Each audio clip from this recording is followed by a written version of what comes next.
In today's video, I'm going to teach you how to disable a project in Netlify. By the end, you'll know exactly where to go in the dashboard and what to click so you can pause a project safely without deleting anything. Start by opening your browser and heading to netlify.com. Sign into your account and make sure you're in the correct team or workspace if you have access to more than one.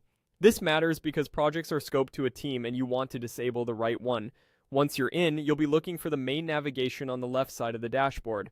In the left sidebar, click on Projects. This takes you to a page that lists all of your projects in that team.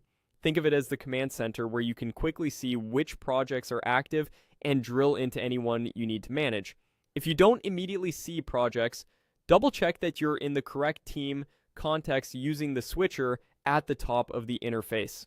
From the projects list, find the specific project you want to disable and click it to open its overview. Take a moment to verify you've selected the correct one. Confirm the name, environment, or any identifying details, so you don't inadvertently impact the wrong project. When you're sure, continue into its controls.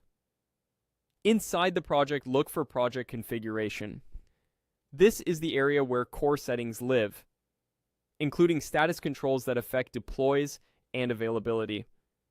If you don't see configuration options, you may not have the required permissions, so you'll need someone with the appropriate role to proceed on your behalf. On the configuration page, scroll down. The option to disable the project is typically placed toward the bottom, often near other critical or advanced controls. Scrolling helps you pass through sections like general info, integrations, and build settings until you reach the status or danger zone area. When you find the disable project control, click it. Disabling will pause the project and prevent new deploys or automated actions tied to it. Team members will see that the project is inactive and any connected workflows will stop running. You may be asked to confirm the action, read the prompt carefully so you understand the impact, then proceed if you're certain. This is a safer, reversible alternative to deleting, especially if you plan to re-enable later for testing or a future release. That's it. You went to the Netlify dashboard, opened projects, selected the right project, entered project configuration, scrolled to the bottom, and clicked Disable Project. Use this when pausing work, conserving resources, or preventing unexpected changes during maintenance. Thanks for watching, and keep your workflow clean and intentional.